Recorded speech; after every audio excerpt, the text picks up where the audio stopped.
Welcome, sleepy detectives, to another quiet journey into the shadows of human experience.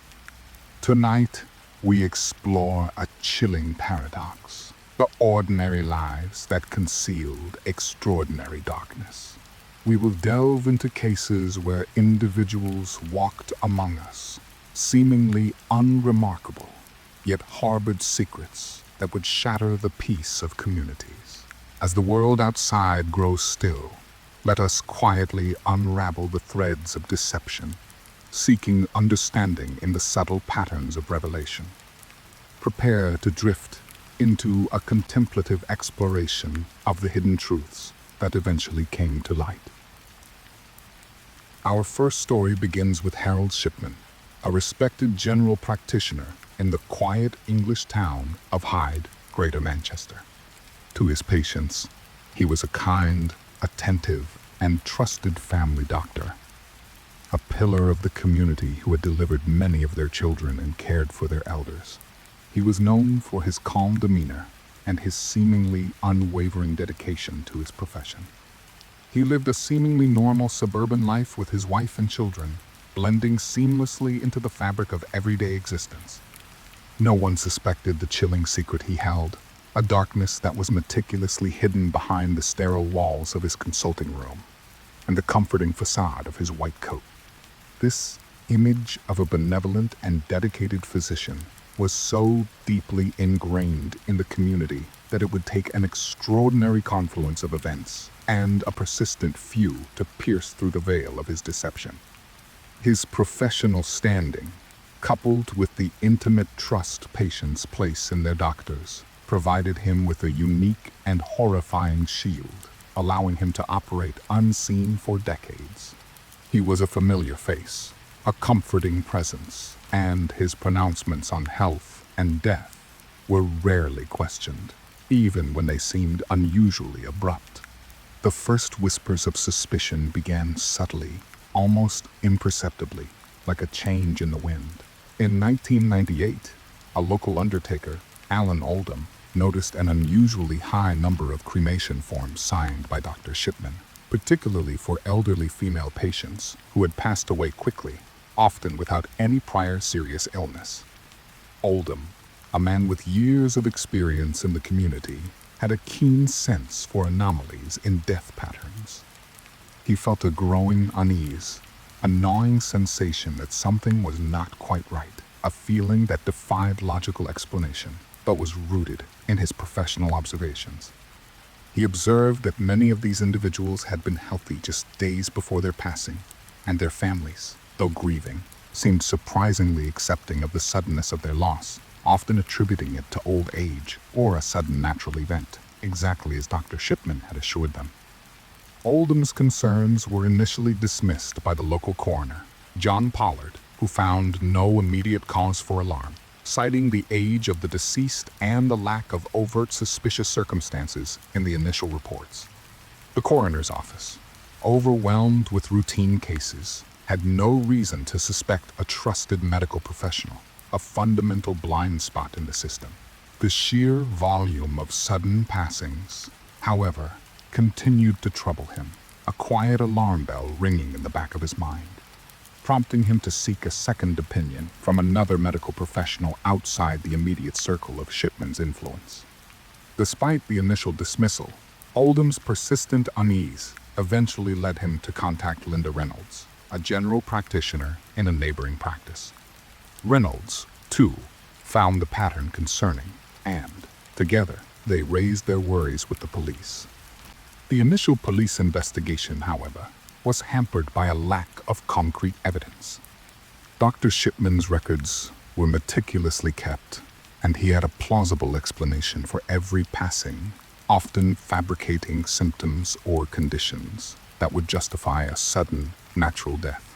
He had a reputation for thoroughness in his paperwork, which served as a deceptive shield, making his falsified entries appear legitimate and difficult to challenge without deep medical scrutiny. The families, still grieving and trusting of their doctor, were often reluctant to question his medical pronouncements, especially given his seemingly compassionate bedside manner and the emotional vulnerability of their loss. The investigation, conducted by Detective Inspector Stan Egerton, concluded without any charges being brought, a testament to the depth of Shipman's deception and the trust he had so carefully cultivated within the community. The darkness remained concealed, allowed to fester beneath the surface of everyday life, continuing to claim more unsuspecting lives. The initial police review, limited in scope and perhaps lacking the necessary medical expertise to identify subtle patterns that deviated from normal medical practice, failed to uncover the systemic nature of his crimes, a critical missed opportunity that would haunt the authorities and the community for years to come. The true unmasking of Harold Shipman began with the passing of Kathleen Grundy, an 81-year-old former mayor of Hyde, in June 1998. She was found passed away in her home, and Dr. Shipman was the last person to have seen her alive. He quickly issued a death certificate, attributing her passing to old age, a common and easily accepted cause for an elderly individual, which normally would not be questioned. However, Grundy's daughter, Angela Woodruff, a solicitor, became deeply suspicious when she discovered her mother's will had been significantly altered just weeks before her passing. The new will, drafted by Shipman himself, left the entirety of Grundy's considerable estate, valued at nearly £400,000, to Dr. Shipman, completely disinheriting her family. This sudden and inexplicable change in the will, combined with the swiftness of her mother's passing, raised immediate and profound red flags for Woodruff. This financial motive was the critical clue that propelled the investigation forward, shifting it from mere suspicion to a concrete criminal inquiry. Woodruff's legal background and her immediate recognition of the unusual will proved instrumental, as she understood the legal implications of such a sudden and self-serving change. She refused to accept the doctor's explanation and insisted on further examination, a courageous act that would ultimately bring down a serial killer and expose a widespread pattern of abuse. Woodruff contacted the police, and this time, the investigation took a much more serious turn, led by Detective Inspector Mike Williams. The police, acting on Woodruff's insistence, obtained a court order to exhume Kathleen Grundy's remains, a difficult and sensitive process, causing further distress to the family, but proving absolutely necessary for justice. A post-mortem examination, conducted by a highly respected forensic pathologist, John Rutherford, revealed traces of diamorphine, a powerful opioid, in her system. This discovery was the first tangible piece of evidence that directly linked Shipman to a suspicious passing. The presence of such a drug, without any medical justification for its administration to Grundy, was damning and directly contradicted Shipman's diagnosis of natural causes. This single finding cracked open the carefully constructed facade of Dr. Shipman, revealing the sinister truth beneath his professional exterior. The police now had a concrete reason to look beyond the surface of his seemingly impeccable medical practice, armed with irrefutable scientific evidence. The forensic analysis of her remains was the pivotal moment, providing irrefutable proof of foul play and a direct chemical signature of his method. The chain of custody for the exhumed remains and the subsequent laboratory analysis were meticulously documented to ensure legal integrity and withstand scrutiny in court, laying the groundwork for a massive criminal case and a public inquiry. With the discovery of diamorphine in Kathleen Grundy's system, the police launched a much larger and more thorough investigation, codenamed Operation Augusta. This expanded inquiry involved a dedicated team of detectives, forensic experts, and medical professionals working tirelessly to uncover the full scope of his crimes. They began to re-examine the records of other patients who had passed away under Shipman's care, particularly those whose passings had been sudden and unexpected, and for whom Shipman had been the certifying doctor. The sheer volume of these cases was staggering, with investigators identifying hundreds of suspicious death certificates signed by Shipman, many of which lacked proper supporting medical documentation or presented highly improbable medical scenarios that defied typical clinical progression. They found a chilling pattern. Many of his patients, particularly elderly women, had passed away shortly after a visit from Shipman, often with symptoms that could be vaguely attributed to natural causes, but with no clear medical explanation for their rapid decline.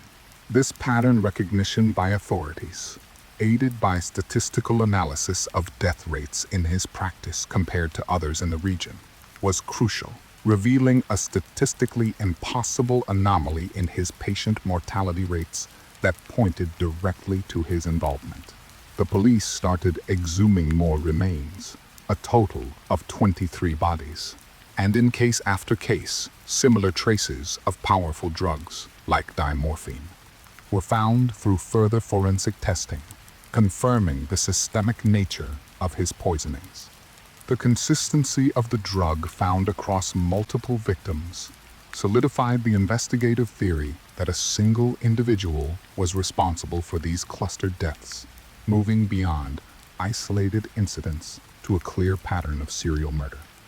The investigation uncovered that Shipman would often administer lethal doses of these drugs, typically dimorphine, then falsify medical records to make it appear as though the patient had passed away from natural causes.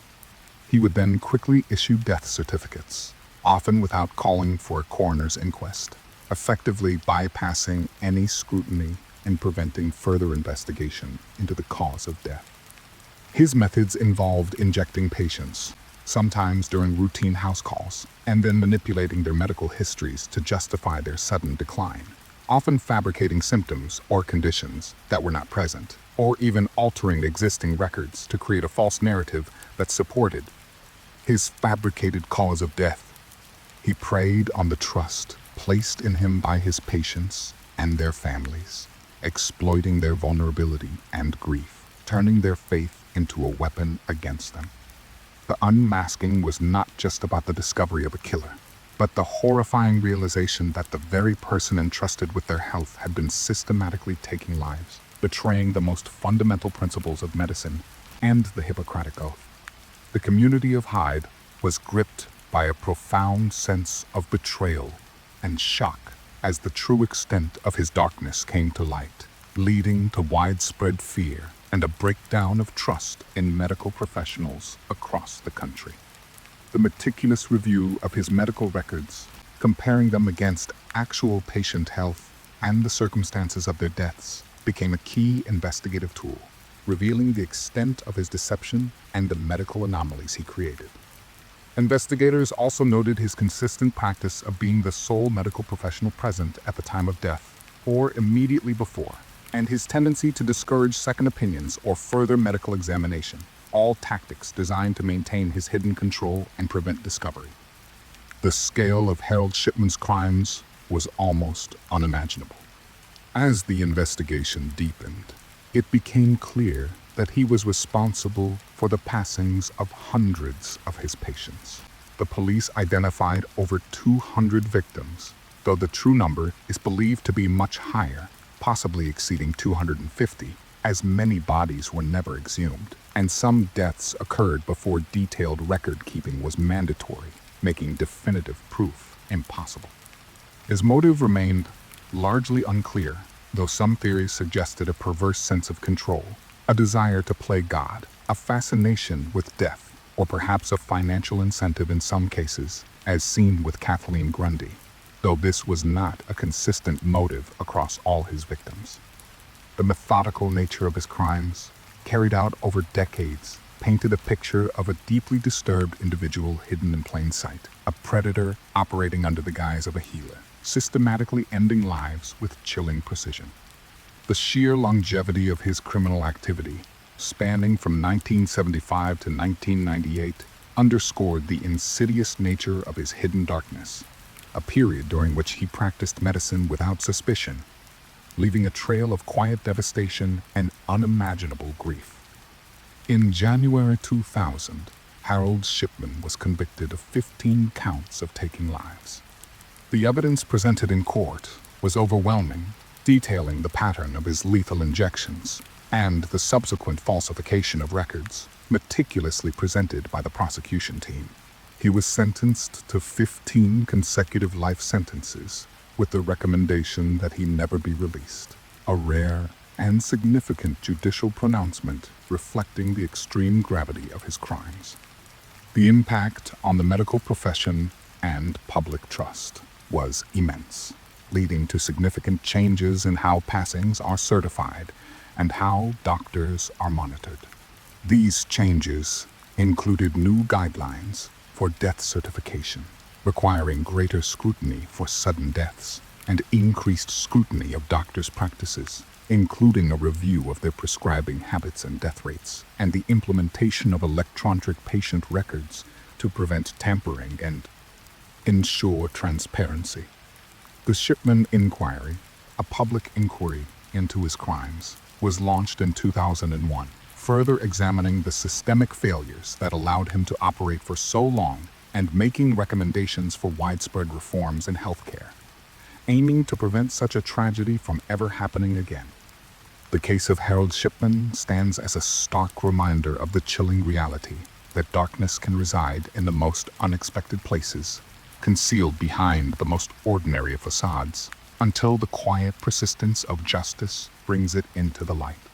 The unmasking of this seemingly benevolent doctor revealed a profound and disturbing truth about the capacity for evil to exist within the fabric of everyday life. Our second journey takes us to the nurse's shadow, Genene Jones. She was a licensed vocational nurse working in various pediatric intensive care units and clinics in Texas during the late 1970s and early 1980s. On the surface, she appeared to be a dedicated and competent nurse, often seen as a calm presence in high-stress medical environments. She worked with vulnerable infants and young children, a profession that demands immense trust and compassion. Colleagues might have described her as quiet, perhaps a bit withdrawn, but seemingly committed to her work. Her life outside the hospital was unremarkable, a seemingly ordinary existence that gave no hint of the sinister pattern that began to emerge around her. The small, fragile lives she was meant to protect were, instead, becoming targets, their sudden declines often attributed to complex medical conditions, masking the true cause. The first hint of a problem was a statistical anomaly, a pattern too unsettling to ignore. Hospitals, where Genene Jones worked, began to experience an unusually high number of medical emergencies and passings among their young patients, often during her shifts. These events, known as code blues or sudden, unexplained deteriorations, were sudden and inexplicable, with children who had been stable suddenly deteriorating rapidly, often suffering respiratory or cardiac arrest.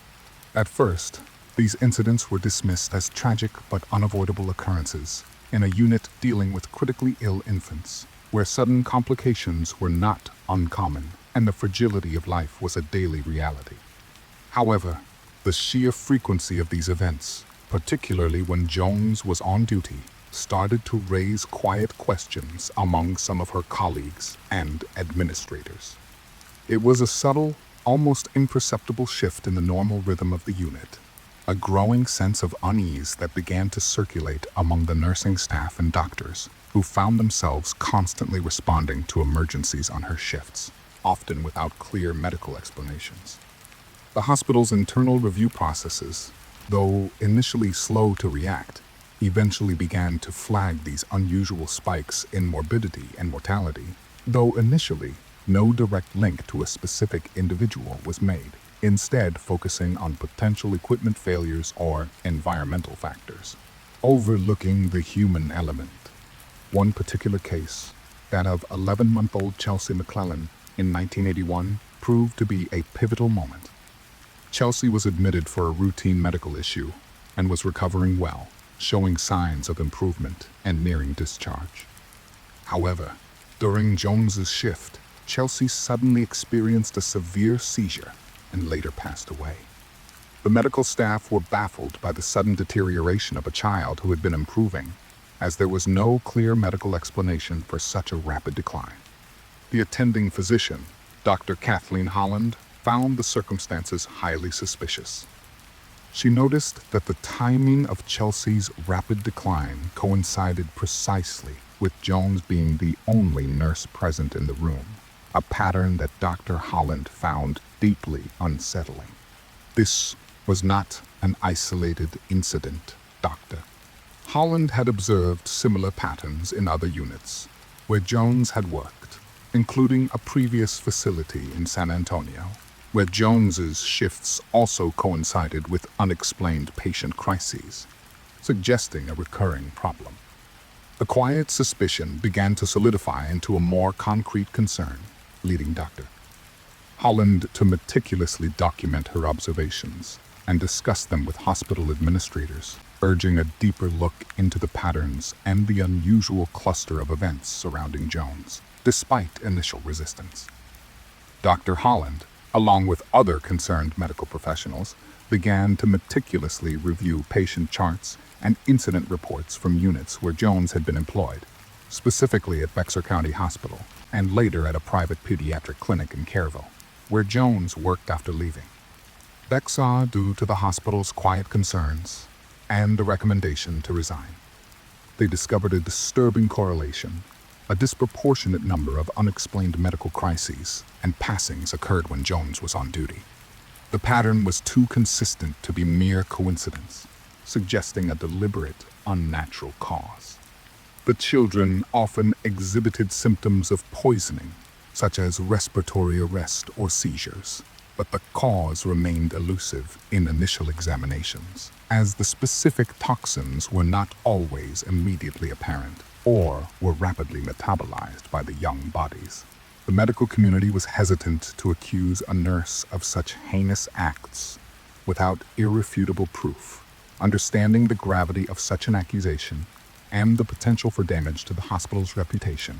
But the accumulating circumstantial evidence became increasingly difficult to ignore.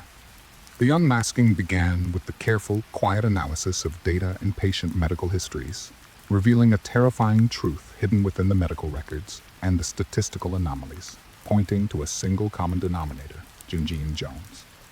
The turning point in the investigation came with the case of Rolando Jones, a 4-week-old infant who suffered a near-fatal overdose of succinylcholine, a muscle relaxant, in September 1982. Rolando survived, but the drug was not prescribed for him, and its presence in his system was inexplicable, as it is a powerful paralytic used in surgery, not routine infant care, and would never be administered to a healthy baby.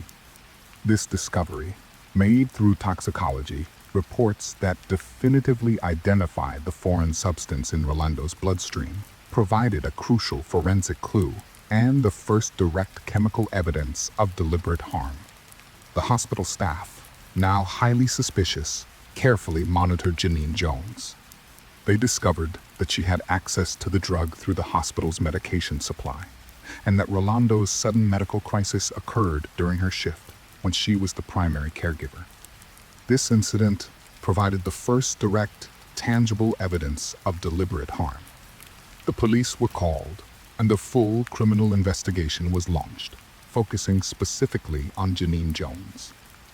The surveillance of Jones, both formal by law enforcement and informal by colleagues, became a key investigative tactic, observing her movements, her access to medications, and noting her unusual behavior around the time of patient crises, including her eagerness to be the one to save the child, often appearing calm and collected amidst chaos.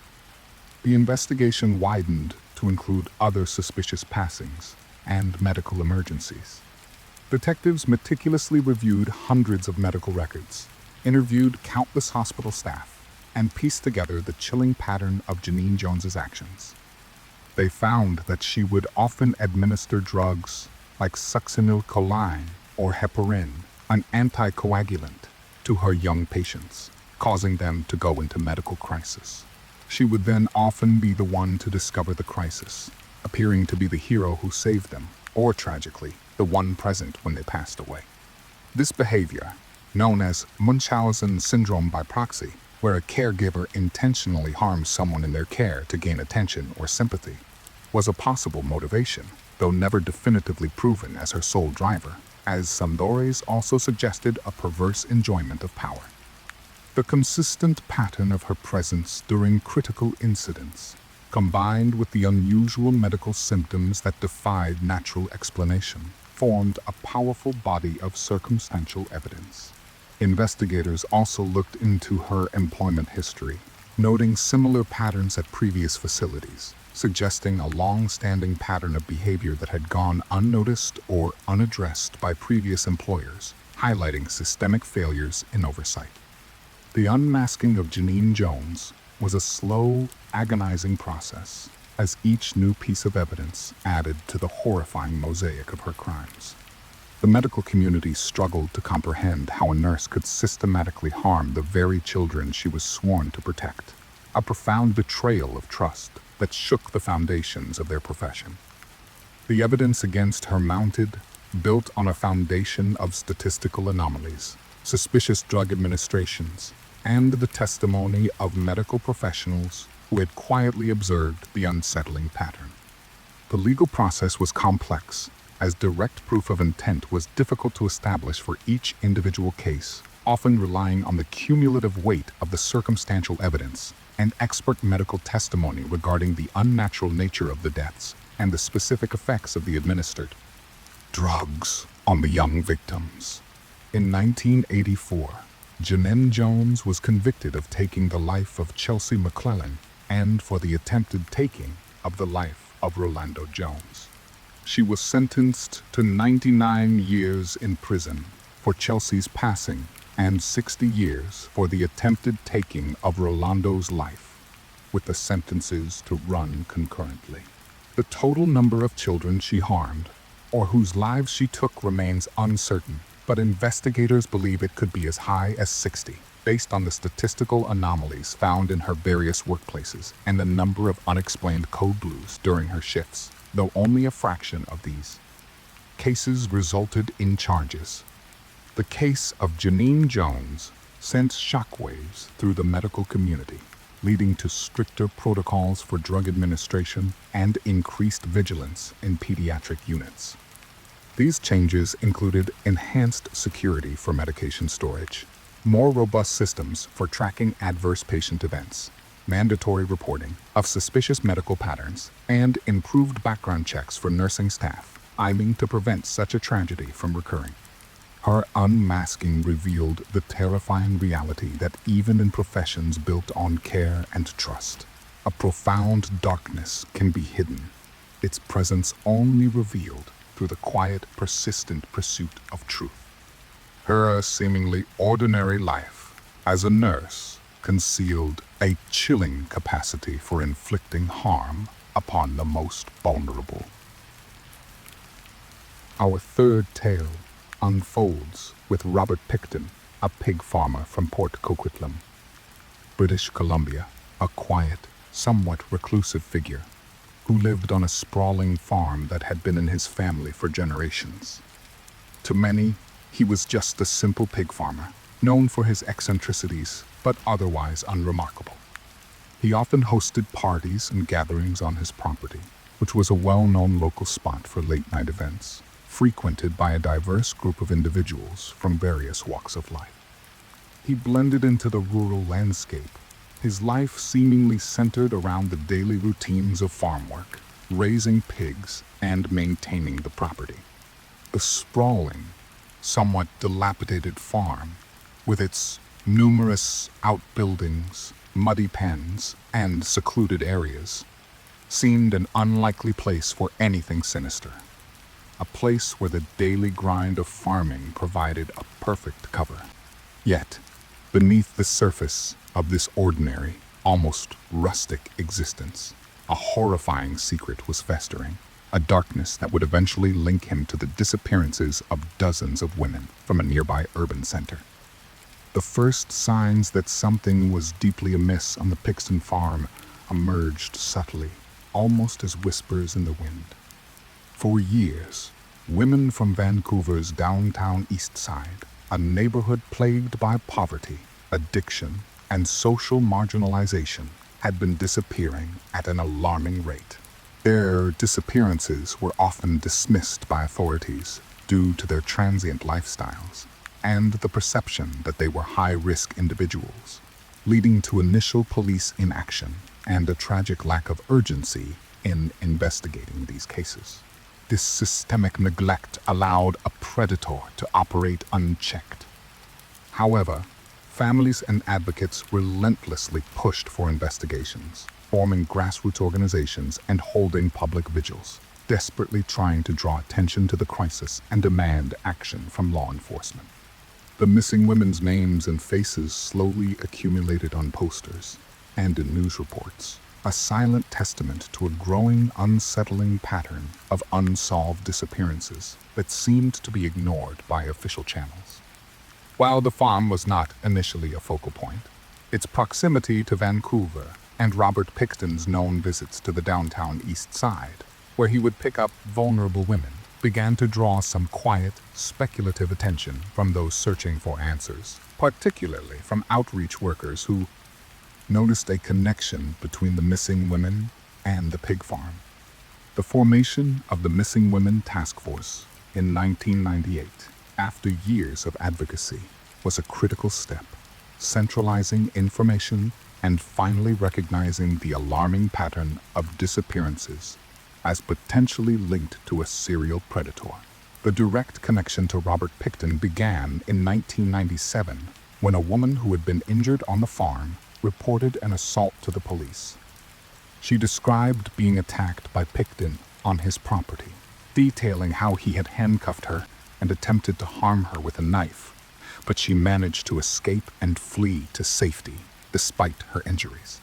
This was a direct, violent encounter that should have triggered a more thorough investigation into Pickton. While charges were initially laid for attempted murder, they were later stayed by the Crown prosecutor, a decision that would later be deeply regretted by law enforcement and the public alike, as it allowed Pickton to remain free and continue his crimes, a critical failure of the justice system. This incident, however, placed the farm on the police's radar, albeit as a location for a domestic dispute rather than a site of serial crime. The surviving victim's testimony, though not leading to immediate conviction, served as an early warning and a crucial piece of intelligence that would later be revisited, providing a direct link between Pickton and violence against women from the downtown east side. The Missing Women's Task Force, formed in 1998, began to compile a comprehensive list of missing individuals, and the sheer number of disappearances became impossible to ignore, leading to increased pressure on the police to find answers. The quiet whispers about the farm began to grow louder among those dedicated to finding the missing, including community activists and families who suspected a connection. The significant breakthrough in the unmasking of Robert Pickton came in February 2002. Police executed a search warrant on the Pickton farm, not initially for the missing women, but for an illegal firearms investigation related to a tip about unregistered weapons found on the property. This was a fortuitous circumstance, as the primary objective was not the missing women. During this search, detectives noticed items on the property that belonged to some of the missing women from the downtown east side, including personal identification, clothing, and jewelry. These discoveries were made in various locations across the sprawling property, including in a dilapidated trailer, in the pig pens, and in a shed, suggesting a widespread presence of victims' belongings. This finding was a chilling revelation, immediately elevating the investigation to a new, horrifying level, confirming the long-held fears of the advocates and transforming the perception of the farm. The initial firearms search quickly transformed into a massive forensic excavation, a painstaking process that would last 4 years, involving hundreds of personnel and millions of dollars in resources. The ordinary farm was now a crime scene of immense scale, its muddy fields and dilapidated structures slowly yielding their dark secrets. The discovery of these personal effects was the undeniable link, providing concrete evidence that the missing women had indeed been on the farm and had not simply vanished into thin air. The excavation of the Pickton farm was unprecedented in Canadian history, becoming one of the largest and most complex forensic investigations of its kind. Hundreds of police officers, forensic specialists, and archaeologists meticulously sifted through tons of soil, debris, and pig remains, often working in challenging and emotionally taxing conditions, including adverse weather and the disturbing nature of the findings. Specialized equipment, including heavy machinery, fine mesh screens, and even cadaver dogs, was used to painstakingly search every inch of the property, including the pig barns, trailers, and surrounding fields, in a desperate attempt to recover any evidence. As the search continued, more and more evidence belonging to the missing women was uncovered, including personal effects, clothing, and eventually, human remains, some fragmented and commingled with animal remains, making identification incredibly difficult. The sheer volume of evidence pointed to a horrific truth. The farm was not just a place where women had disappeared, but where many had met a tragic end. The unmasking was a physical process, digging through layers of earth and deception to reveal the hidden atrocities. DNA identification became a critical tool to link the fragmented remains to specific missing women, providing concrete proof of their presence on the farm and their ultimate fate, bringing some closure to grieving families who had waited years for answers. The investigation revealed that Robert Pickton had been preying on vulnerable women from the downtown east side for years, luring them back to his farm with promises of money or drugs, exploiting their desperate circumstances. He had often boasted to others about his crimes, sometimes in chilling detail, even claiming to have disposed of bodies by feeding them to his pigs, a claim that was investigated but never fully substantiated. These confessions to associates, though initially unheeded, later became crucial pieces of the puzzle when corroborated by physical evidence found on the farm. The scale of the operation to process the evidence was immense, involving advanced forensic techniques to identify fragmented remains and link them to the missing women, building a case that was largely circumstantial but overwhelming in its cumulative weight, demonstrating a pattern of systematic murder. The community of Vancouver, and indeed all of Canada, watched in horror as the full extent of the darkness hidden on the pig farm was systematically brought to light, revealing a tragedy of immense proportions and a profound failure to protect vulnerable populations. While he was charged with 26 counts of murder, the prosecution decided to proceed with only 6 in the first trial, a strategic decision to ensure a conviction given the complexity of the evidence and the sheer number of victims, believing that the conviction on 6 counts would be sufficient to secure a life sentence. The police task force had identified DNA, or remains, from 33 women on his farm, and he famously boasted to an undercover officer that he had taken the lives of 49 women. This undercover confession, recorded by police, provided further chilling insight into his crimes. Though it was not used in the initial trial for strategic reasons, it solidified the understanding of his monstrous scope.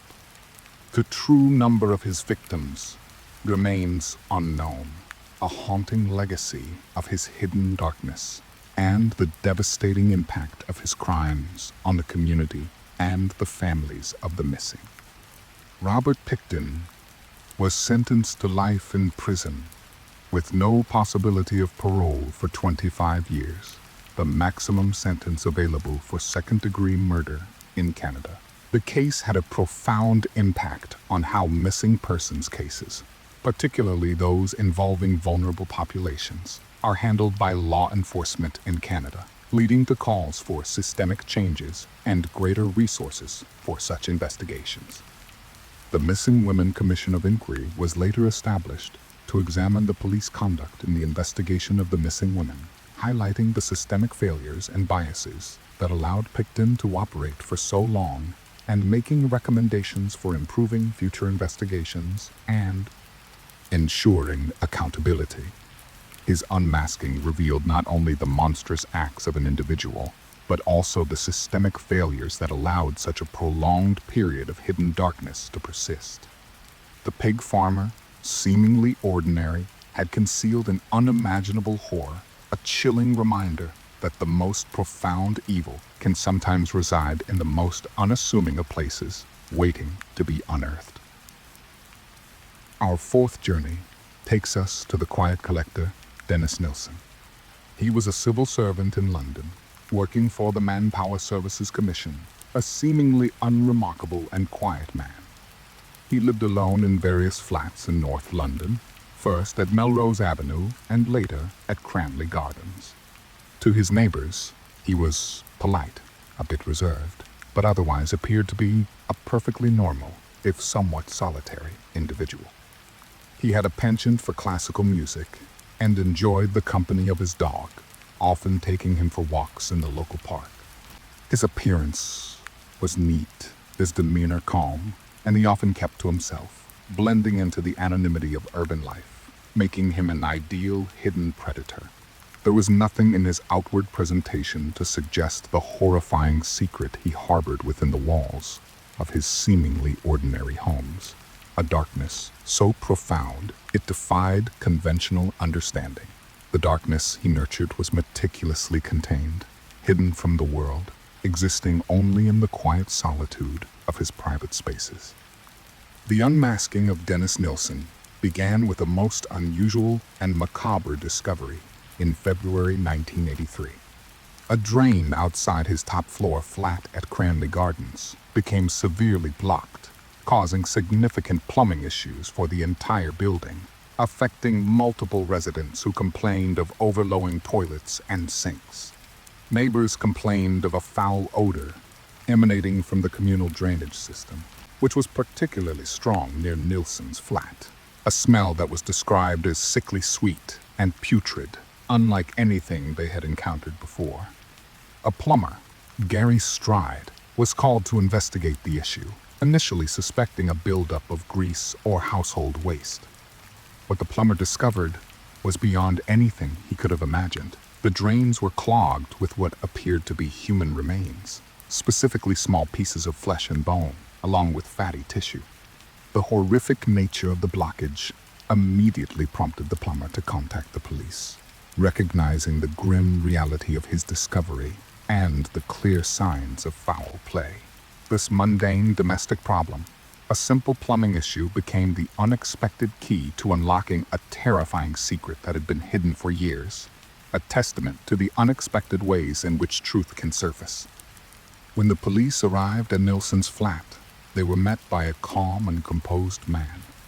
Upon questioning about the blocked drain, Nilsen, without any prompting, chillingly confessed to having human remains in his flat.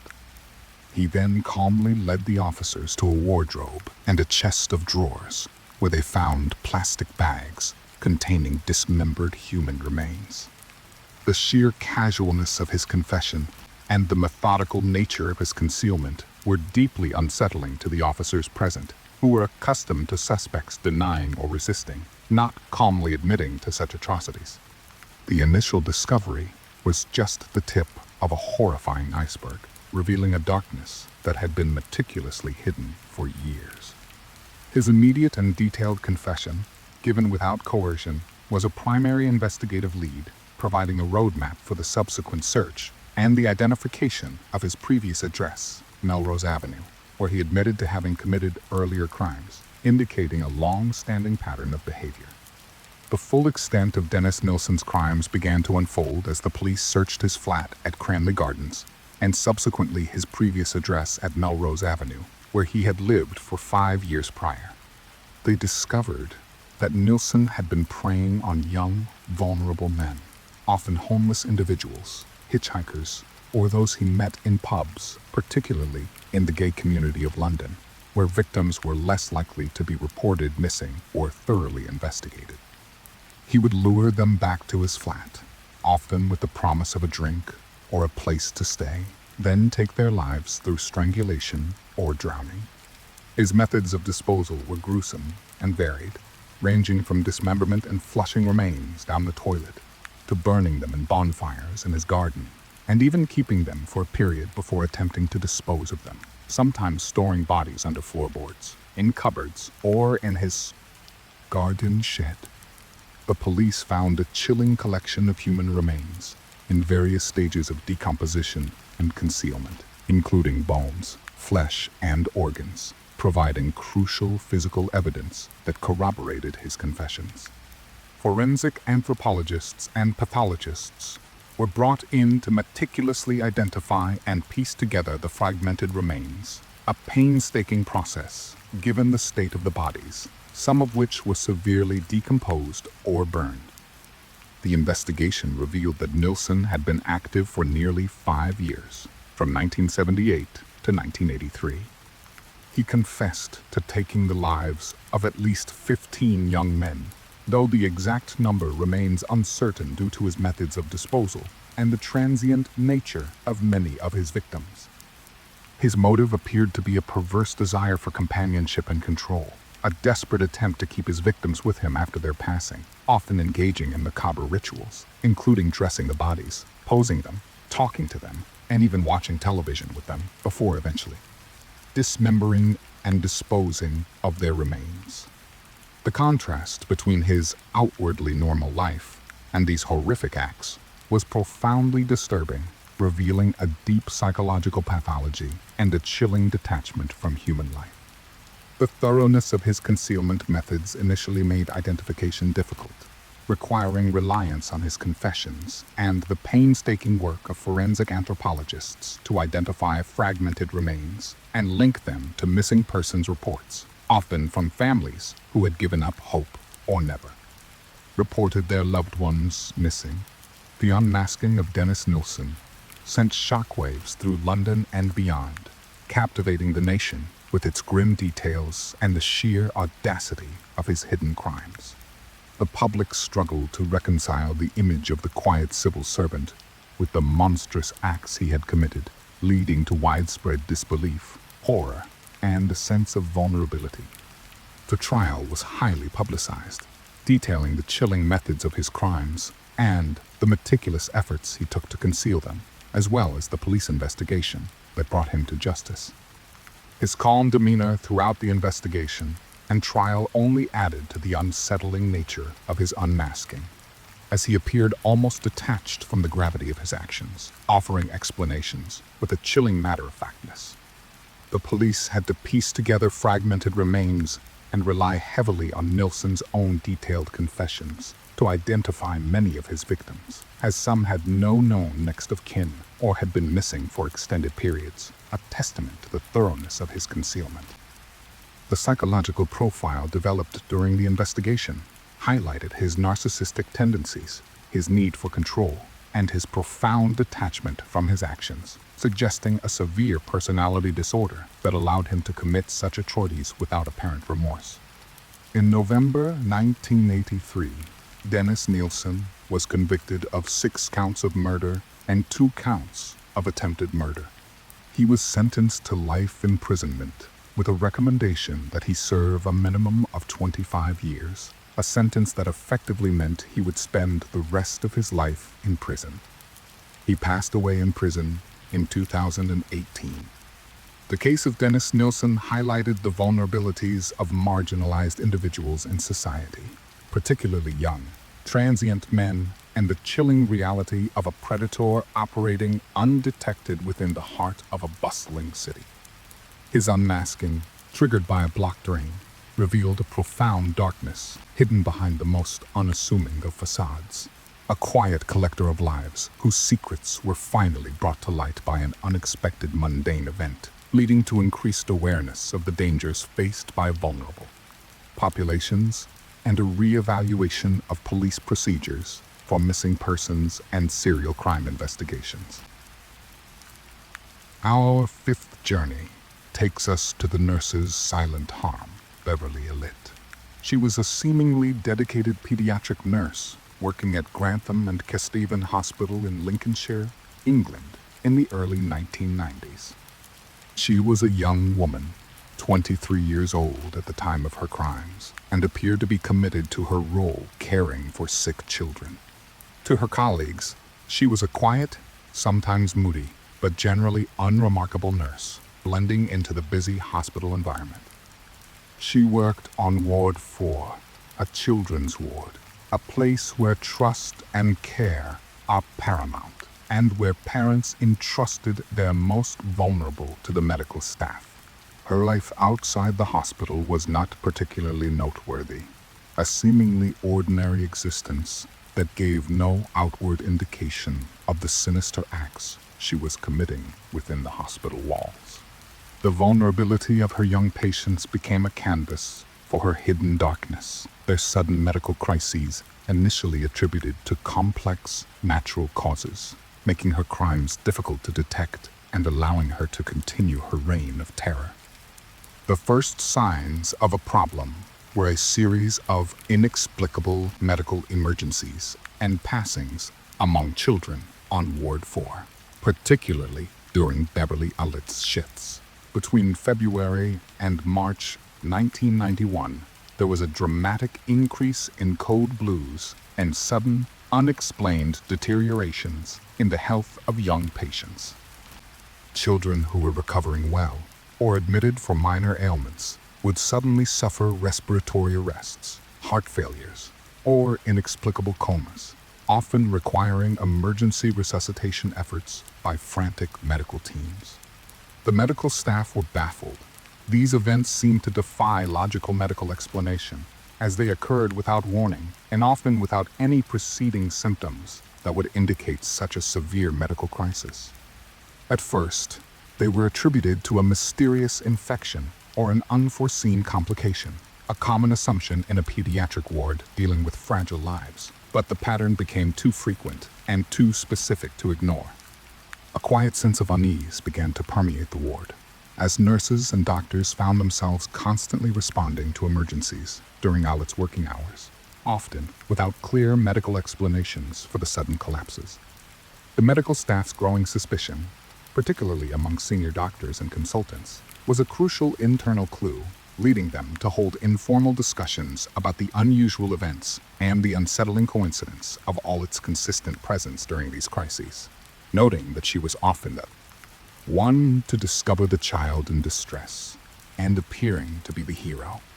One pivotal case was that of 7-week-old Liam Taylor, who was admitted with a chest infection in February 1991.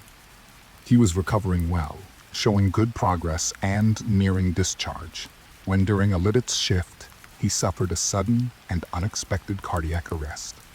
He was resuscitated, but a few days later, he suffered another cardiac arrest and passed away.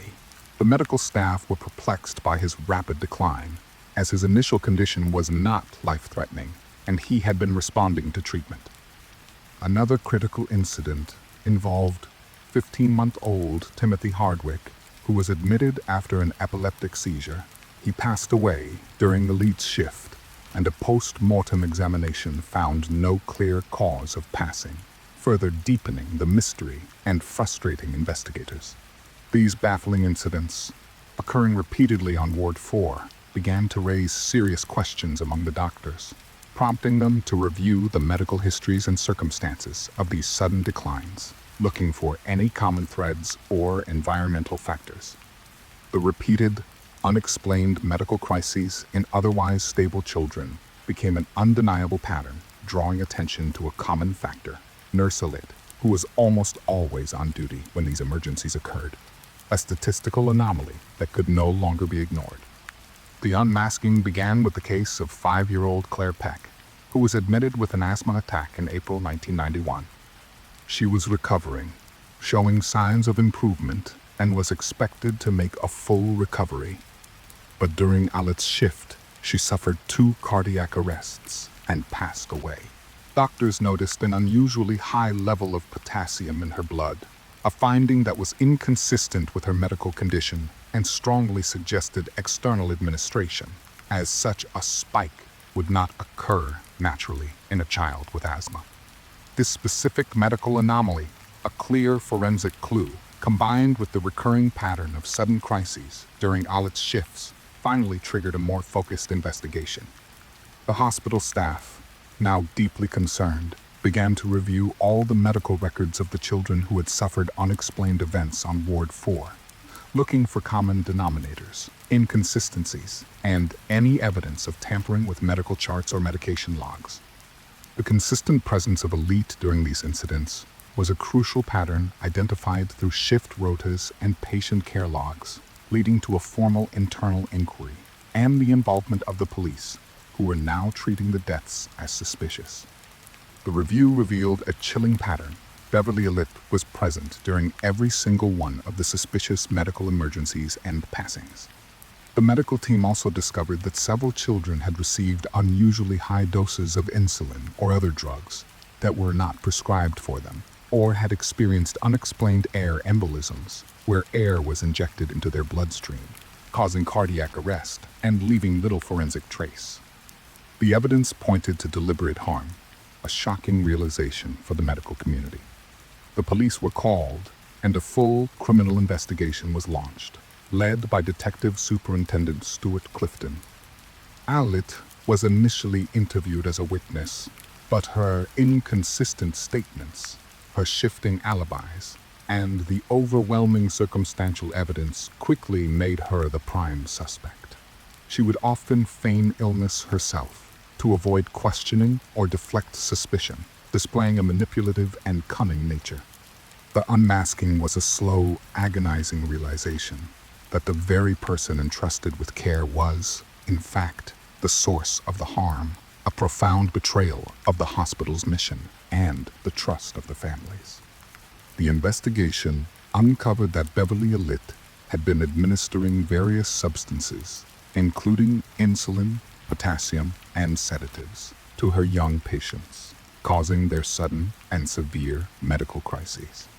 She also caused air embolisms by injecting air into their intravenous lines, a method that leaves little trace and is difficult to prove post-mortem. Her motives were never fully clear, but it was speculated that she suffered from Munchausen syndrome by proxy, seeking attention and control by creating medical emergencies and then appearing to be the one who discovered them or tried to save the children, craving the drama and the praise that followed. The methodical nature of her actions, carried out against the most vulnerable, was profoundly disturbing. The police meticulously pieced together the medical evidence, including toxicology reports and autopsy findings, witness testimonies from hospital staff who had observed her unusual behavior and presence during crises, and Allitt's own movements on the ward, as recorded in patient charts and nurse logs, to build a comprehensive case against her. The lack of natural medical explanation for the children's sudden declines, despite extensive testing, further implicated her, as did the discovery of medical equipment tampered with, such as insulin syringings found in unusual places or missing from stock. The trial of Beverley Allitt began in February 1993, drawing significant national attention and public outrage. The prosecution presented a compelling case detailing the numerous incidents of harm, the medical anomalies, and the consistent presence of Allitt during these events, painting a picture of a calculated and cruel individual. She was charged with 4 counts of murder, 9 counts of attempted murder, and 10 counts of grievous bodily harm. The court heard harrowing testimony from the families of the victims, who spoke of their unimaginable grief and the betrayal they felt, and the medical staff who had been baffled by the mysterious illnesses, now understanding the sinister truth. The unmasking in court revealed a cold, calculated individual hidden behind the uniform of a caring nurse, a stark contrast to her public image, and exposed the depths of her deception and depravity. In May 1993, Beverley Allitt was convicted on all counts. She was sentenced to 13 consecutive life sentences, with the judge recommending that she never be released, a judicial pronouncement reflecting the severity and depravity of her crimes and the profound impact on her victims and their families. The case had a lasting impact on hospital security and drug control protocols in the United Kingdom, leading to significant changes in how medical staff are monitored and how suspicious patterns are investigated. These changes included enhanced security for medication storage, improved incident reporting systems, and greater vigilance in identifying unusual patterns in patient care, ensuring that such a hidden darkness could not operate undetected again. Her unmasking revealed the terrifying truth that a seemingly ordinary individual entrusted with the most precious lives could harbor such profound darkness, a chilling reminder that evil can wear the most innocent of disguises. Our sixth story follows the family man, Richard Kuklinski, a seemingly devoted father and husband living with his wife and 2 daughters in a quiet suburban home in Dumont, New Jersey. To his neighbors, he was a successful businessman, often claiming to be involved in various ventures, from importing and exporting to currency exchange. He was known for his imposing physical presence, but also for his quiet demeanor and his apparent dedication to his family, often seen attending school functions or taking his children to church. He drove nice cars, provided well for his household, and participated in community events, maintaining a facade of normalcy and contributing to the community. His daughters attended private schools, and his wife believed he was a legitimate, if sometimes secretive, entrepreneur, explaining his frequent absences as business trips. No one in his suburban world suspected the chilling double life he led, a darkness meticulously hidden behind the veneer of domesticity and suburban respectability, a secret so profound it defied imagination. The first subtle hints of Kuklinski's other life came through the whispers of law enforcement, though for many years he remained an elusive figure. For decades, various criminal organizations in the New York and New Jersey areas were plagued by a ruthless and efficient contract killer, a man known for his cold efficiency and his innovative methods of disposing of individuals. This killer was responsible for numerous unsolved passings, often leaving no trace and baffling investigators who struggled to connect the disparate cases due to the lack of forensic evidence and the varied methods of death and disposal. While the police knew of the Iceman by reputation, a shadowy figure operating in the underworld, his true identity remained a mystery, his operations shrouded in secrecy. His ability to blend into his family life made him an incredibly difficult target for law enforcement, as he left no direct forensic evidence at crime scenes and often disposed of bodies in ways that made identification nearly impossible, such as dissolving them in acid, dismembering them, or submerging them in remote bodies of water for extended periods. The unmasking of Richard Kuklinski began in the early 1980s, when federal agents, particularly from the Bureau of Alcohol, Tobacco, and Firearms, ATF, launched a major investigation into organized crime figures in the New York metropolitan area, specifically targeting a large-scale counterfeiting ring. This investigation, led by Agent Dominic Polyphron, was not initially focused on murder, but on financial crimes. Special Agent Dominic Polyphron, an experienced undercover operative with a reputation for successfully infiltrating criminal organizations, managed to infiltrate a criminal network that had connections to Kuklinski. Polyphron, posing as a potential client for illicit activities, such as purchasing large quantities of counterfeit money, began to gather intelligence, meticulously piecing together fragments of information about this shadowy figure known only by his chilling nickname, the Iceman, whose reputation for ruthlessness preceded him in the criminal underworld. This undercover operation, a long-term infiltration that required immense courage, strategic planning, and constant vigilance, was the primary investigative strategy that eventually brought him into direct contact with Kuklinski, a dangerous and unpredictable individual who was notoriously difficult to approach. The breakthrough came when Polyphron, through his undercover work, managed to arrange a meeting with Richard Kuklinski himself. Over a series of meetings, Polyphron gained Kuklinski's trust, slowly building a rapport by feigning interest in his criminal enterprises. Kuklinski, driven by a perverse need to boast about his exploits and perhaps a growing sense of invincibility due to his long history of evading capture, began to reveal chilling details about his profession. He spoke of his methods, his complete lack of remorse, and his cold, calculating approach to taking lives. He even discussed his unique ways of concealing the time of passing, including freezing individuals to mislead investigators about when the act occurred, a technique that earned him the moniker the Iceman and baffled forensic experts for years. He also described using various poisons, such as cyanide, to ensure a swift and untraceable death, and disposing of bodies in barrels or by submerging them in water, often weighing them down to prevent discovery, showcasing his methodical and cunning nature. This direct, chilling testimony from Kuklinski himself, recorded by Polyphron with hidden microphones and body wires, provided the irrefutable evidence needed to finally unmask him.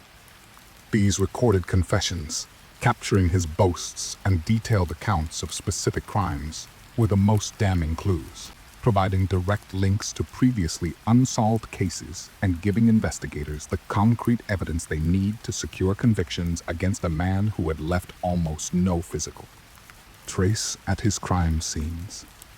In December 1986, after a meticulous undercover operation that lasted for over a year, Richard Kuklinski was arrested outside a diner in New Jersey, a quiet apprehension that belied the enormity of his crimes.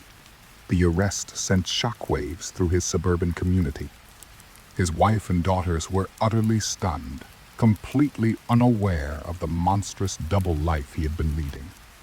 They had no idea of his violent tendencies or his involvement in organized crime, believing him to be a legitimate, if somewhat mysterious, businessman whose frequent absences were due to legitimate work. The unmasking was a brutal revelation for his family, shattering their perception of the man they thought they knew and forcing them to confront a horrific truth about the patriarch of their household. The police, armed with Polyphron's recordings and extensive corroborating evidence gathered from other informants and investigations, began to connect Kuklinski to numerous unsolved passings, some dating back decades, finally bringing closure to long, cold cases and identifying victims who had been missing for years.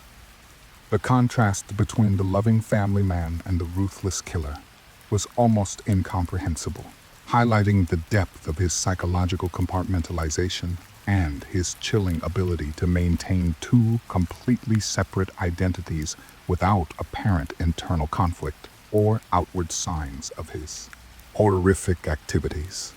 The investigation revealed that Richard Kuklinski had been active as a contract killer for over 30 years, beginning in the 1950s, evolving his methods as law enforcement techniques advanced to avoid detection. He was responsible for taking the lives of anywhere from 30 to over 200 individuals, though the exact number remains unknown, partly due to his effective disposal methods and the fact that many of his victims were marginalized individuals whose disappearances went unnoticed by authorities or were attributed to other causes. His motives were primarily financial, working for various crime families, but he also displayed a chilling capacity for extreme violence and a complete absence of empathy, often torturing his victims before their passing for his own perverse satisfaction. He would often dispose of individuals in remote locations, in barrels, or by submerging them, making identification incredibly difficult for law enforcement, who often only found fragmented remains or nothing at all. leaving families in agonizing uncertainty. His ability to compartmentalize his life, maintaining a seemingly normal family existence, while committing horrific acts, was a testament to his profound psychological detachment and cunning, allowing him to evade justice for so long. The trial of Richard Kuklinski was highly publicized, drawing intense media scrutiny and public fascination due to the shocking nature of his double life. It detailed the chilling nature of his crimes and the meticulous efforts of law enforcement to finally bring him to justice. He was convicted of multiple counts of murder, based largely on Polyphone's recordings and the corroborating evidence gathered during the extensive investigation. He received several consecutive life sentences, ensuring he would spend the remainder of his life incarcerated, a just end to his reign of terror. He passed away in prison in 2006. The unmasking of the Iceman revealed the terrifying reality that extreme darkness can exist side by side with apparent normalcy, hidden behind a carefully constructed facade of family life. His case serves as a stark reminder that appearances can be profoundly deceptive, and that the most chilling secrets can be kept in plain sight for decades until persistent and clever investigative work brings them to light, exposing the hidden monster within. Our seventh journey brings us to Marcel Petiot, a respected physician in Paris, France, during the tumultuous period of World War II. He presented himself as a patriotic member of the French resistance, offering a safe passage out of Nazi-occupied France for Jewish families and others targeted by the Gestapo, promising them a way to escape the horrors of the occupation. He was known for his intelligence, his medical background, and his seemingly altruistic efforts to help those in desperate need, a beacon of hope in a city living under constant fear and persecution. He lived in a quiet, affluent neighborhood, his large townhouse on Rue Le Sour appearing to be a legitimate sanctuary, its closed curtains and quiet exterior suggesting clandestine but noble activities. To those seeking escape, he was a beacon of hope, a trusted figure in a time of immense fear and uncertainty, promising salvation from the horrors of war. Yet, beneath this veneer of heroism and compassion, a horrifying deception was unfolding, a darkness far more sinister than the war itself, preying on the very desperation he claimed to alleviate. The first whispers of Marcel Petiot's true nature emerged subtly, overshadowed by the chaos and fear of wartime Paris. Neighbors around his Rue Le Sour townhouse began to notice a persistent, foul odor emanating from the property, particularly in the spring of 1944.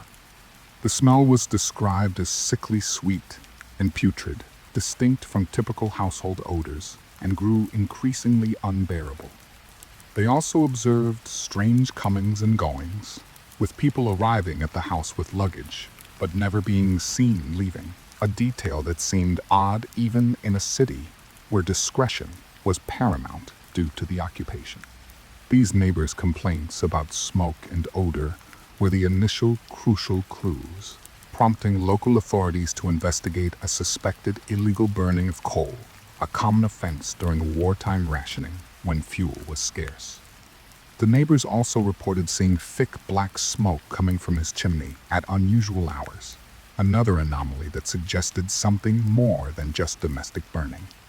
These observations were often dismissed or attributed to the clandestine nature of resistance activities during the occupation, as many secret operations involved discreet movements and burning of documents to avoid detection. In a city under siege, such anomalies were easily overlooked, providing the perfect cover for Petiot's sinister operations. The war itself became his unwitting accomplice, allowing his darkness to flourish in the shadows of widespread suffering and fear. The unmasking of Marcel Petiot began in March 1944, when neighbors, increasingly disturbed by the stench, and the continuous smoke emanating from Pickton's chimney reported their concerns to the police. The police, specifically the fire brigade, suspecting that Pickton was illegally burning coal, arrived at the townhouse to investigate. What they discovered inside was a scene of unimaginable horror. The house was filled with the stench of decaying human remains, a smell that immediately told seasoned officers they were dealing with something far more sinister than a simple fire violation. In the basement, they found a lime pit containing fragmented human remains, partially dissolved by chemicals, indicating an attempt at systematic destruction. A furnace was still burning, filled with more remains, including bones, teeth, and personal effects, suggesting ongoing activity. The safe passage was, in fact, a death trap, meticulously designed for murder and disposal. A chilling revelation that shocked the responding officers. The discovery of these gruesome remains, along with various chemicals, acids, and tools used for dismemberment, was the definitive clue, immediately indicating a far more sinister operation than illegal burning and confirming the neighbors' worst fears. The scene was one of methodical horror, revealing a chilling efficiency in his crimes and a complete disregard for human life. Pickton himself was not present during the initial discovery, having fled when he realized the police were at his door, alerted by the commotion and perhaps by his own paranoia, which had served him well in evading capture previously. The full extent of his depravity began to unfold as investigators meticulously searched his sprawling property. They found numerous personal belongings of his victims, including suitcases, jewelry, foreign currency, and documents, all belonging to individuals who had vanished after seeking his help. These items provided crucial links to missing persons reports and helped identify some of his unknown victims. The house was designed with hidden rooms and a gas chamber, disguised as a waiting room, complete with a peephole that allowed Pickton to observe his victims as they succumbed to the toxic gas. This chilling design revealed the calculated and premeditated nature of his crimes, showing a level of planning that was deeply disturbing.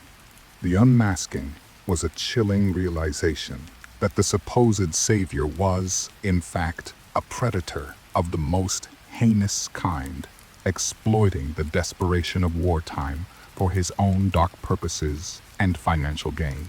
The architectural clues within his home, designed specifically for his criminal enterprise, were vital in understanding his methods and the extent of his planning and preparation, revealing a mind warped by greed and cruelty. The investigation revealed that Marcel Pickton had been luring desperate individuals, primarily Jewish refugees and wealthy collaborators, to his home under the guise of helping them escape to South America. He would promise them a safe passage for a hefty fee, often tens of thousands of francs. Then, once they were inside his house, he would gas them using a toxic gas, such as hydrogen cyanide, or inject them with lethal substances, ensuring their quick demise. He would then take their possessions, including their valuables and money, and meticulously dispose of their remains in the lime pit or furnace, attempting to destroy all evidence and leave no trace. He had been committing these atrocities for years, even before the war, but the chaos of the occupation provided the perfect cover for his activities, allowing him to operate with impunity, as disappearances were common and difficult to trace in wartime. His victims were often isolated, with no one to report their disappearances, making his crimes incredibly difficult to detect. The identification of victims through their belongings and the matching of their disappearances to Pickton's activities became a painstaking process, relying on missing persons reports from various sources, including the Jewish community and resistance networks, who were trying to account for their vanished members. The search for Pickton became a nationwide manhunt, involving both French police and the resistance, as his crimes were seen as a profound betrayal of the national cause and an exploitation of those fighting for freedom. He managed to evade capture for several months, adopting various disguises and aliases, including posing as a captain in the French resistance under the name Henri Valéry, and even working as a journalist. He even attempted to join the French resistance under a false identity, trying to use the chaos to his advantage and even providing information to the police about his own crimes, attempting to deflect suspicion onto others and appear helpful. However, his past eventually caught up with him. In October 1944, he was finally apprehended in Paris, recognized by a former acquaintance who had seen his wanted posters. The unmasking of Petiot was a profound shock to a nation already reeling from the horrors of war. The idea that such a monster could operate under the guise of a hero was deeply unsettling, adding another layer of trauma to a country already suffering from occupation and conflict. The trial of Marcel Petiot began in January 1946, lasting for nearly a month and drawing immense public and media attention, becoming a symbol of the dark underside of wartime. He was charged with 27 counts of murder, though the true number of his victims is believed to be much higher, possibly exceeding 60, as many bodies were never fully identified or recovered, and some victims were never reported missing. Petiot, in a bizarre defense, claimed that he was indeed a resistance fighter, and that the individuals found in his house were German agents or collaborators whom he had executed, portraying himself as a patriot acting for France.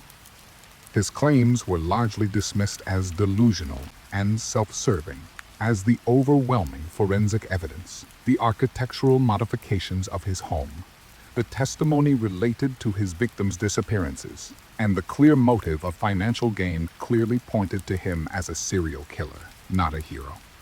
His past criminal history, including prior convictions for fraud and theft, also undermined his credibility and painted a picture of a lifelong con artist. In March 1946, Marcel Petiot was convicted of 26 counts of murder and sentenced to death.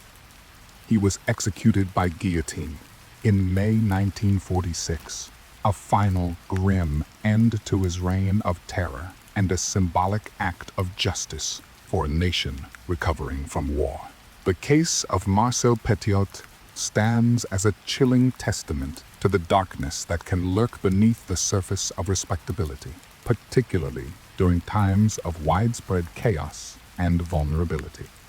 His unmasking revealed a profound betrayal of trust, a reminder that even in the most desperate of circumstances, evil can wear the most deceptive of masks.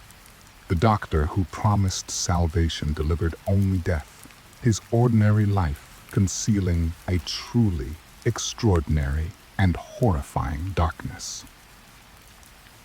Our eighth story takes us to the doctor's secret life, George Hodel, the proposed Black Dahlia Avenger. The case of the Black Dahlia, the brutal and unsolved passing of Elizabeth Short in 1947 Los Angeles, remains one of America's most enduring mysteries.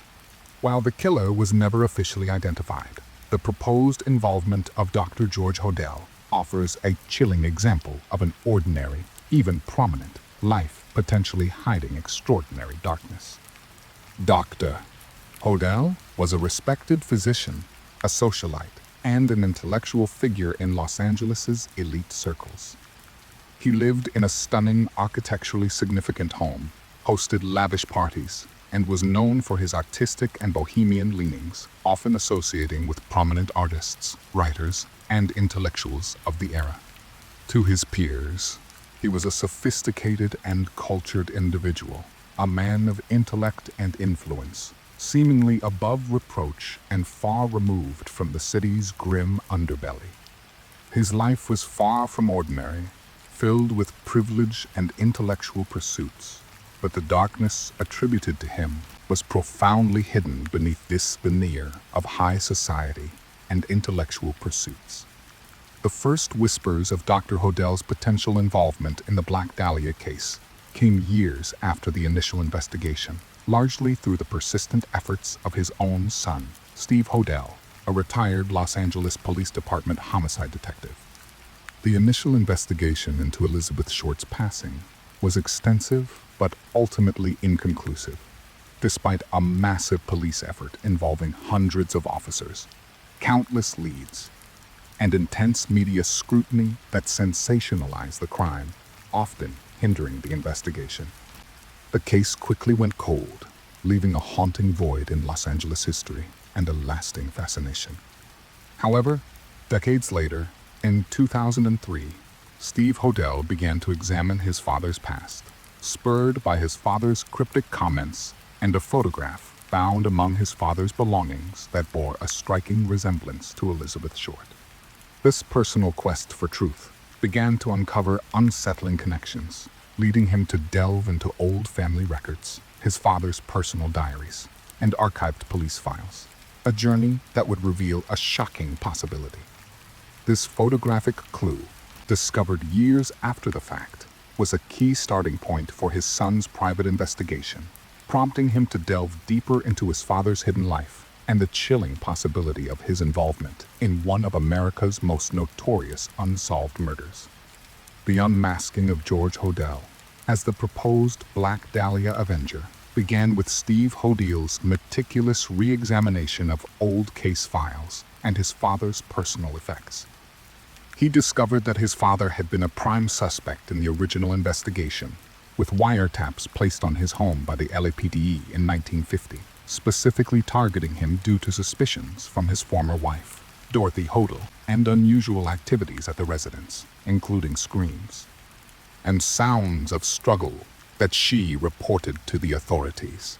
The wiretap transcripts, which Steve Hodel gained access to through a Freedom of Information Act request, revealed chilling conversations that strongly implicated George Hodel in the passing of Elizabeth Short and potentially other women, including phrases such as "supposing I did kill the Black Dahlia, they couldn't prove it now.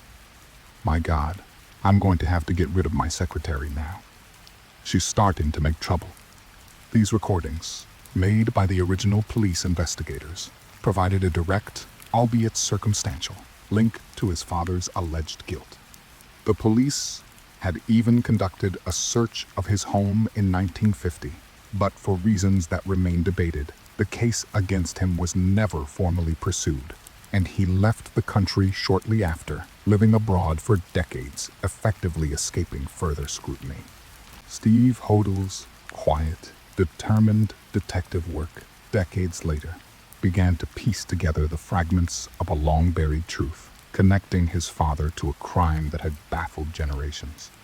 The rediscovery and analysis of these old wiretaps was a monumental investigative breakthrough, providing direct, albeit circumstantial, evidence from the suspect himself, offering a chilling glimpse into his alleged mindset and revealing the extent of the original investigation's focus on him. The investigation led by Steve Hodel uncovered a disturbing pattern of behavior in his father's life, including allegations of incest and other dark proclivities, which had been documented in earlier police reports and family testimonies, painting a picture of a deeply troubled individual beneath the polished exterior. He theorized that his father, a man with a brilliant but twisted mind and a background in medicine, had used his medical knowledge to commit and conceal his crimes, including the precise bisection of Elizabeth Short's body, a surgical procedure that suggested a perpetrator with anatomical knowledge and skill consistent with a physician. The wiretap recordings were particularly damning, capturing conversations that seemed to confirm his involvement in the Black Dahlia case and other potential murders, along with discussions of disposing of evidence and manipulating others to cover his tracks. The unmasking was a slow, agonizing process for Steve Hodel, as he confronted the horrifying possibility that his own father was a monstrous serial killer, a revelation that deeply impacted his own life and understanding of his family history. The contrast between Dr. Hodel's public persona as a respected physician and socialite and the chilling evidence unearthed by his son was profound, suggesting a deep psychological split and a masterful ability to deceive those closest to him and the wider public, operating with impunity in plain sight. The theory of George Hodel as the Black Dahlia Avenger remains a compelling, though unofficial, explanation for the notorious unsolved case. While he was never formally charged or convicted of Elizabeth Short's passing, the evidence presented by his son, including the wiretap transcripts, his father's known movements and associations, and the stylistic similarities between the Dahlia murder and later killings attributed to Hodel by his son, such as the red lipstick murder of Genene French, paints a disturbing picture of a serial predator.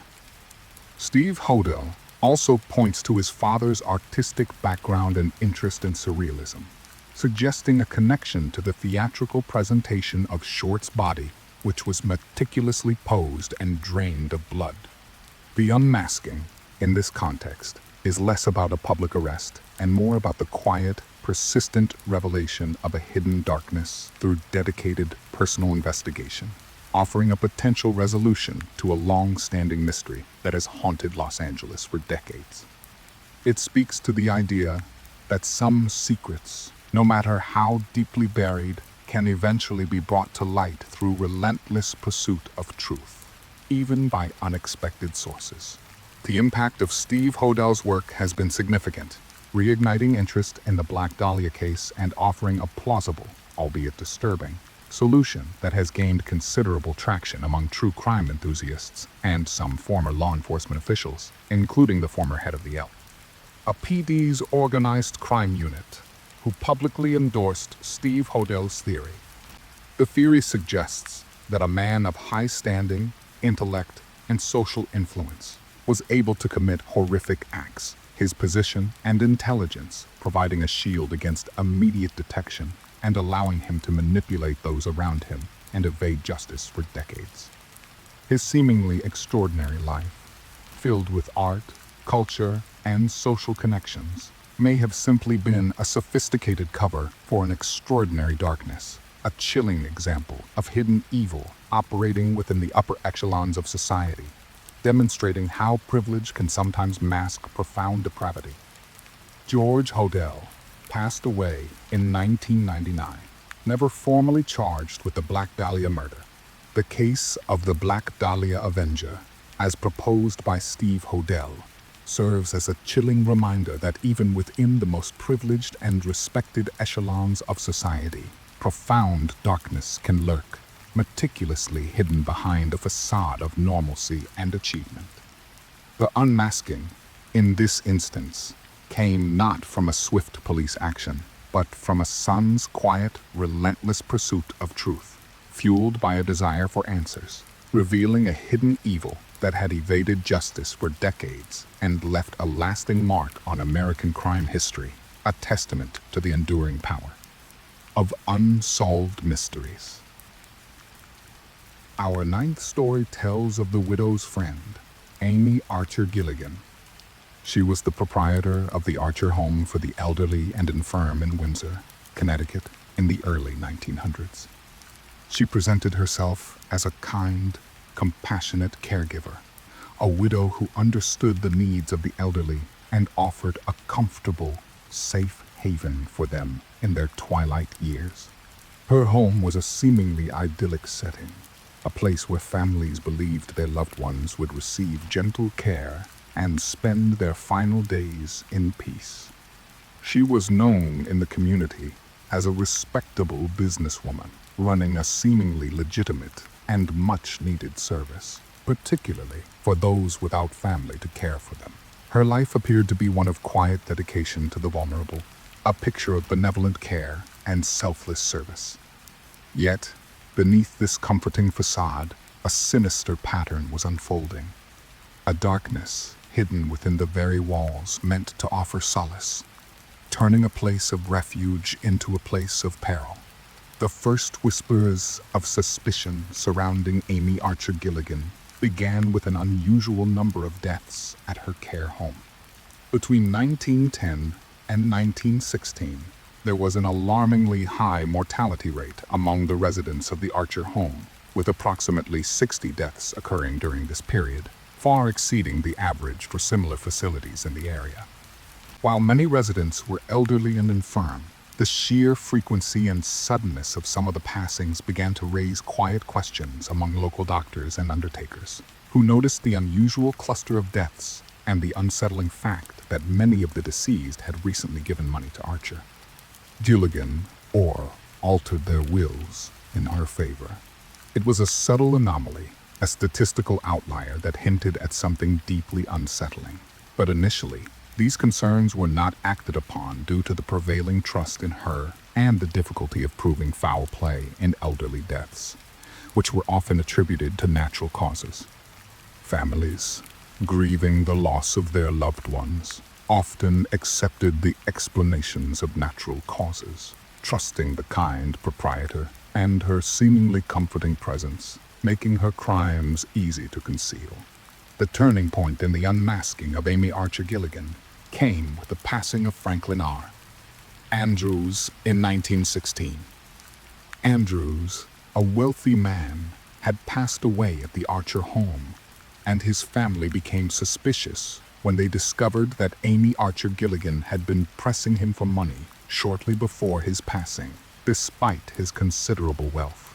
Furthermore, they learned that Andrews had left a significant sum to Archer Gilligan in his will, completely disinheriting his own family, a highly unusual and suspicious change that immediately raised red flags for his relatives. This financial motive, combined with the suddenness of his passing and the unusual alteration of his will, prompted Andrews' family to demand a full investigation. Their suspicions, initially quiet and private, now became a determined pursuit of answers, and they approached the state's attorney, determined to uncover the truth behind their loved one's death. The altered will was a key piece of circumstantial evidence that directly pointed to Archer Gilligan's potential involvement and provided a clear incentive for foul play, transforming a seemingly natural death into a criminal inquiry. The police launched an investigation, and the focus quickly turned to the unusually high number of deaths at the Archer home. Detectives began to interview former employees and family members of deceased residents, gathering anecdotal evidence of suspicious circumstances, including reports of residents suffering sudden, violent symptoms before death, such as vomiting, convulsions, and pain. They then obtained court orders to exhume the remains of several former residents, including Andrews, and others whose deaths seemed suspicious due to their sudden nature or the financial arrangements with Archer Gilligan. This was a painstaking and emotionally difficult process for the families involved, but crucial for obtaining forensic evidence. The post-mortem examinations, conducted by forensic pathologists, revealed a chilling pattern. Many of the individuals had traces of arsenic or strychnine in their systems, poisons that would have caused rapid and agonizing passings consistent with the sudden and violent symptoms observed before death. This discovery was the irrefutable evidence that linked Amy Archer Gilligan to the suspicious deaths. The seemingly benevolent care home was, in fact, a place of systematic poisoning, a horrifying revelation that shocked the community and exposed a hidden danger. The forensic discovery of these poisons was the definitive clue, providing concrete proof of her methods and transforming the case from one of mere suspicion to one of clear criminal activity, leading to her arrest. The investigation uncovered that Amy Archer Gilligan had been systematically poisoning her elderly residents, primarily for financial gain. She would often persuade them to give her money or to name her in their wills before administering lethal doses of poison. She had a history of financial difficulties, including prior bankruptcies and mounting debts from her previous care home ventures, and saw the vulnerable residents as a means to alleviate her financial woes and maintain her lifestyle, driven by a desperate need for money. Her method of operation was insidious, as the symptoms of arsenic or strychnine poisoning could often be mistaken for natural illnesses common in the elderly, such as stomach ailments, heart failure, or general debilitation, allowing her to operate undetected for years, exploiting the lack of rigorous oversight in private care facilities. The unmasking was a horrifying realization that the widow's friend was a cold, calculating killer, exploiting the trust placed in her by both the residents and their unsuspecting families, turning their vulnerability into an opportunity for murder. The scale of Amy Archer Gilligan's crimes was significant. While she was ultimately charged with 5 counts of murder, investigators believed she was responsible for the deaths of at least 20 individuals, and possibly many more, over a period of several years, making her one of the earliest documented serial poisoners in American history. The local newspaper, the Hartford Courant, played a significant role in her unmasking by publishing a series of articles that highlighted the suspicious death rate at her home, increasing public pressure for a thorough investigation, and raising awareness of the potential dangers lurking in seemingly benign care facilities. Her ability to maintain her facade of kindness and compassion while committing such heinous acts was a testament to her profound deception and manipulation, allowing her to evade suspicion for so long. The community of Windsor was gripped by a sense of betrayal and shock as the full extent of her darkness came to light. The trial drew national attention, revealing the chilling details of her systematic poisoning and the vulnerability of the elderly to such hidden predators. In 1917, Amy Archer Gilligan was convicted of 1 count of murder, that of Franklin R. Andrews. She was initially sentenced to death, but this was later commuted to life imprisonment due to public sympathy and questions about the extent of her sanity, as some argued she was mentally disturbed and not fully responsible for her actions. She was eventually declared insane and committed to the Connecticut Hospital for the Insane, where she passed away in 1962. The case of Amy Archer Gilligan highlighted the extreme vulnerability of the elderly in care settings and led to increased scrutiny and regulation of nursing homes, including stricter licensing requirements, mandatory inspections, and greater oversight of financial arrangements between caregivers and residents, aiming to prevent such exploitation and abuse from happening again. Her unmasking revealed the terrifying truth that greed and darkness can fester beneath the most seemingly benevolent of facades, turning a place of care into a chamber of horrors. The widow's friend had been a silent, deadly predator, her ordinary life concealing an extraordinary and chilling evil. Our final story tells of the quiet return of Arthur Shawcross. He was a seemingly ordinary man living in Rochester, New York, in the late 1980s. After serving time for a prior murder and a sexual assault, he had been released from prison in 1987 and was attempting to reintegrate into society. He lived a quiet life, often working odd jobs, and seemed to be attempting to put his past behind him, presenting himself as a reformed individual who posed no threat to the community. To those who knew him, he was a gruff but generally unremarkable individual, a man who had paid his debt to society and was now living a mundane existence, blending into the background of the working class. His past was known to some, particularly parole officers who monitored him, but no one suspected that the darkness within him had not been extinguished. His quiet return to civilian life concealed a terrifying resurgence of his predatory nature, a secret that would soon plunge the community into fear and a desperate search for answers. The first unsettling signs of Arthur Shawcross's renewed darkness began in 1988 with the disappearances and subsequent discovery of the remains of several women in the Rochester area. These individuals were often sex workers or vulnerable women, marginalized members of society whose disappearances might not immediately draw widespread attention, making them easy targets for a hidden predator. Their passings were brutal, characterized by mutilation and dismemberment, indicating an extreme level of violence and a disturbed perpetrator. The police initially struggled to connect the cases, as the remains were often found in different locations, particularly along the Genene River and in remote wooded areas, making it difficult to establish a clear pattern or link the crimes to a single perpetrator. There was a growing sense of unease in the community, a quiet fear that a predator was operating in their midst, targeting vulnerable women. The pattern was emerging, but the identity of the individual responsible remained elusive, despite extensive efforts by local law enforcement, who were dealing with a series of seemingly unconnected, brutal crimes that were escalating in frequency and savagery.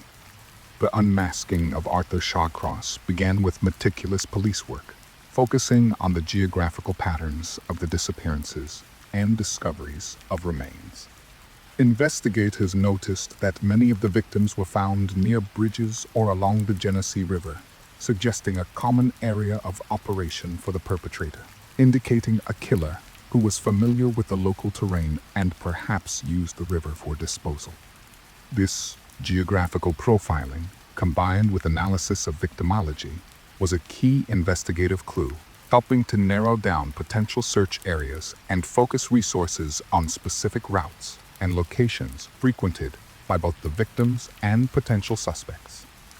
They also began to develop a profile of the individual they were seeking, based on the nature of the crimes, suggesting a white male with a history of sexual violence, likely an ex-convict, and a strong connection to the specific areas where bodies were found. As the number of victims grew, the pressure on law enforcement intensified, leading to increased patrols in the affected areas and a concerted effort to share information between different police jurisdictions, recognizing the potential for a serial killer and the need for a coordinated response. The quiet fear in the community escalated into widespread alarm, demanding answers and a swift resolution to the terror. The breakthrough came in January 1990. Police had been conducting surveillance in areas where the remains had been found, specifically targeting locations along the Genene River, known to be frequented by both sex workers and potential perpetrators. On January 18th, officers observed Arthur Shawcross near the Genene River, acting suspiciously near a bridge, attempting to dispose of something in the water. They stopped him for questioning. During the questioning, he made inconsistent statements about his presence in the area and appeared nervous, further arousing suspicion among the seasoned officers.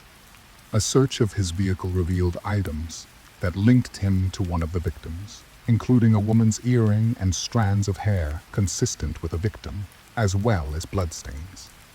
This direct encounter, combined with the accumulating circumstantial evidence and his prior record of violent offenses, provided the crucial link needed to finally unmask him.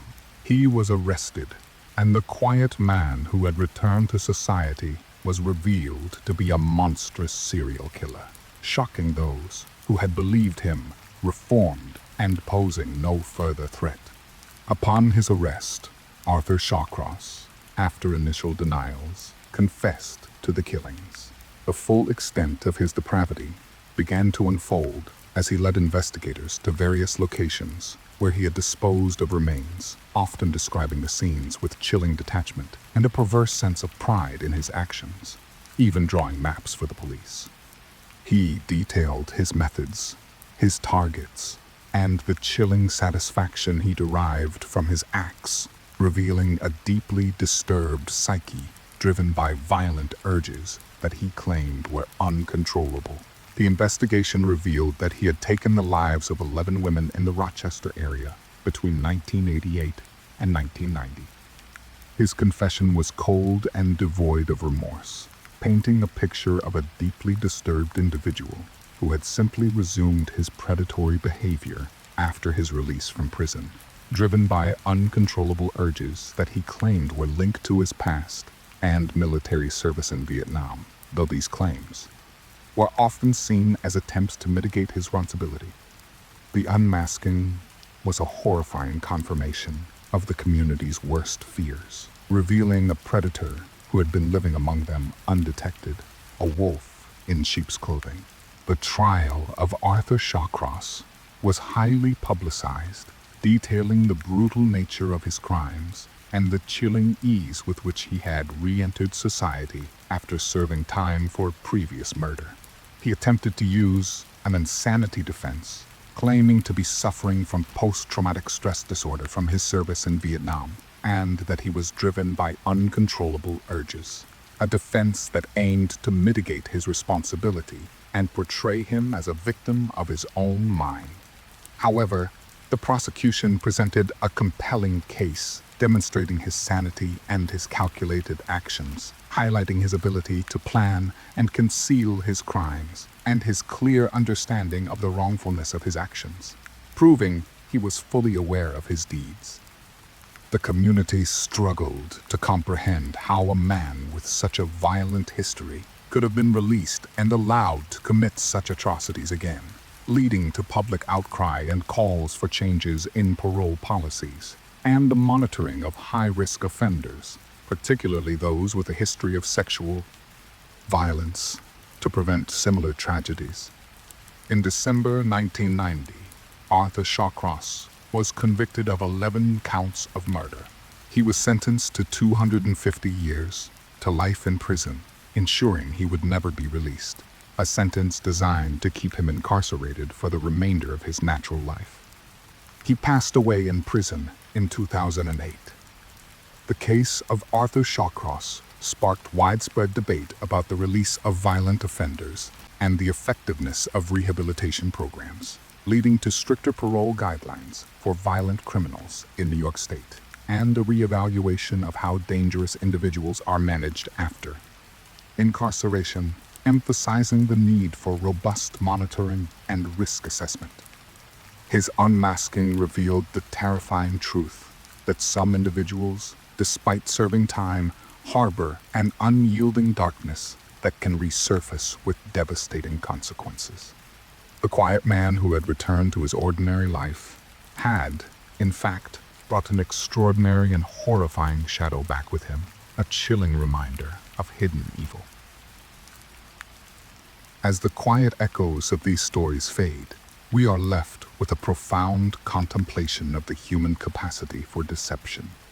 Tonight, we have explored the chilling reality that darkness can reside in the most unexpected places, hidden behind facades of normalcy, respectability, and even benevolence. The unmasking of these individuals reminds us that appearances can be deeply misleading, and that the most extraordinary evils can fester in the quiet corners of ordinary lives.